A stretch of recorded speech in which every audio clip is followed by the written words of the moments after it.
A Rose for Emily, a close reading by Sydney Nixon. A Rose for Emily by William Faulkner is an engaging, mentally stimulating story of a woman who has lived a rather sad, lonely life existing within a community that is not fond of her or her lifestyle. In addition to not understanding her ways, the members of the surrounding community are, in ways, jealous of Emily Grierson and the leisurely yet secluded lifestyle that she lives. William Faulkner, a successful American author, spent many of his early years exploring different genres and outlets of his creative abilities. After the acquisition of his partial college education, Faulkner found himself writing his first novel in 1925. Shortly after, he discovered the Gothic style of writing that was hugely popular in the 18th century.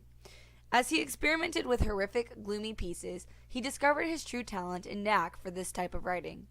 From this newfound interest came his notable pieces of literature like Red Leaves and Dry September.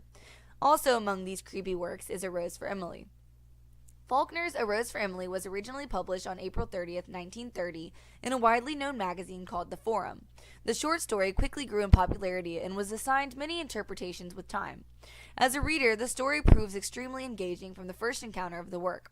The title itself, A Rose for Emily, is the first element of this piece of literature that hooks the attention of a reader. The first question being, who is Emily? The second being, why is she being given a rose?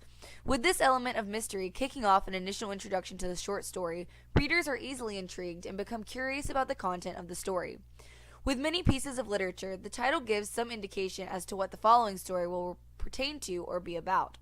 With this particular short story, what lies beyond the title is not revealed at all whatsoever by the wording of the title. This is an element that is recurring in Faulkner pieces.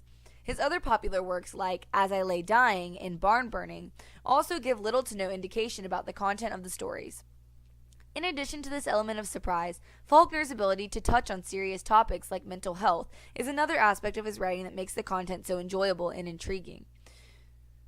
Throughout this story, it is made clear by the narrator, an unnamed co-inhabitant of Emily's community, that everyone within Jefferson, Mississippi, believes that something is off or unstable about Emily. It is widely understood that Emily was a dubious figure in Jefferson. The narrator shares that, alive, Miss Emily had been a tradition, a duty, and a care, a sort of hereditary obligation upon the town. This statement, calling her an obligation of the community, gives readers the inference that the town finds Emily to be, perhaps, mentally unwell. It is this quality implemented by Faulkner that makes this novella such a fun, engaging, and mysterious piece that is all tied up by a shocking surprise ending. Faulkner's widely known eerie Gothic tone and genre, in addition to his cleverly constructed title, are the two primary aspects of the piece that initially stand out to the reader. These two elements complement one another very well and produce a strong, mysterious narrative that is appealing to readers of all ages and backgrounds. The introductory paragraph of the novella reads, "When Miss Emily Grierson died, our whole town went to her funeral. The men through a sort of respectful affection for a fallen monument, the women mostly out of curiosity to see the inside of her house." Implementing this line as the first sentence of the passage also complements the other primary aspects, title and genre, because it leads with a concept that will be intriguing to the reader. In the moment that they read the first sentence, the reader is left to their own devices to decipher or predict how Miss Emily died, who Miss Emily is, and why the town is so interested in her and her home. By opening with this statement, a world of possibilities and inferences opens up for any reader that is absorbing the wordage of the text. By allowing the narrative to be told from the perspective of another resident of the town, the reader is given insight into the town and is able to hear the perspective of those who know or know of Miss Emily. With that being said, it is important to take into consideration the bias that can be produced by telling the story from this perspective. As it is revealed early in the story, the majority of the town does not think or feel fondly of Miss Emily, despite the fact that many members of the community know only what is gossiped and spread about Jefferson. People in our town, remembering how old Lady Wyatt, her great-aunt, had gone completely crazy at last, believed that the Griersons held themselves a little too high for what they really were. This statement is a strong example of the townspeople making their own unsupported assumptions and opinions about Emily. By utilizing the type of limited point of view, William Faulkner allows his readers to hear the gossip, but leaves us to our own devices in regards to establishing feelings and opinions for Emily.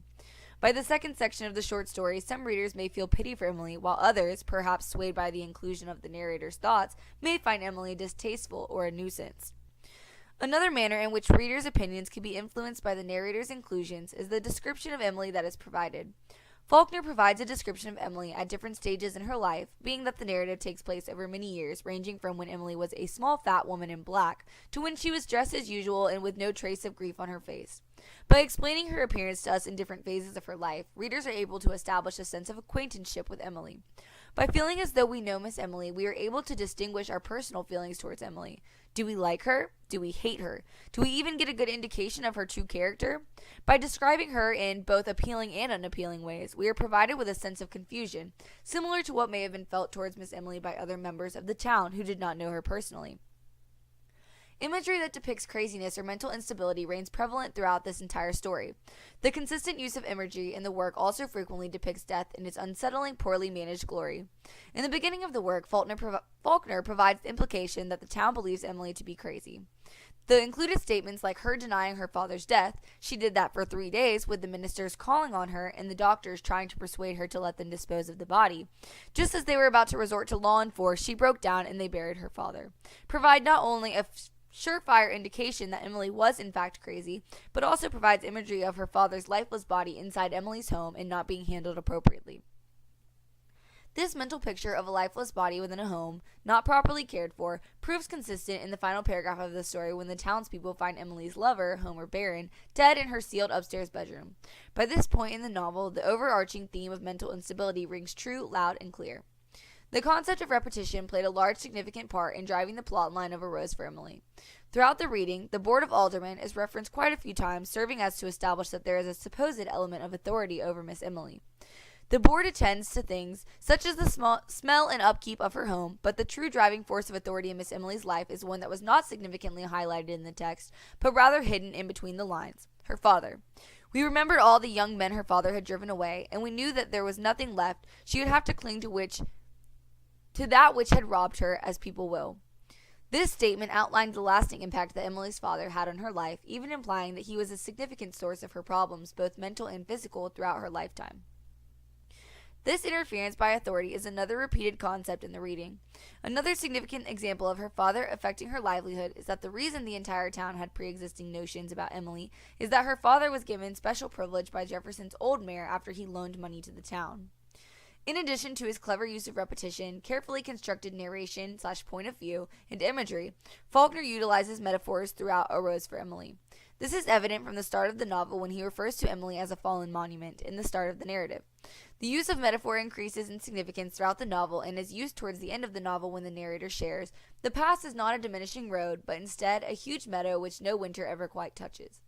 This inclusion is placed in the portion of the text during which the townspeople are gathered for Emily's viewing and funeral. This quote proves extremely significant because it demonstrates the change in the townspeople's connotation while speaking about Emily from when she was alive to after her passing. The woman who, during her time on earth, was a nuisance and obligation to the community was now a fond, sweet memory in her afterlife. This shows the distasteful disregard for Emily as a human and demonstrates the untrustworthy narration that is compromised by the townspeople. A Rose for Emily by William Faulkner takes all of the aforementioned concepts and contributions and spins them together to create a gothic, intriguing short story with a chilling, unexpected ending. Faulkner's willingness to rely on various literary aspects and his cunning, capable nature make him the perfect author to compose a mysterious story about a woman who faces the criticism of her community, faced the control of her deceased father, and dealt with mental instability beyond the control of her own person.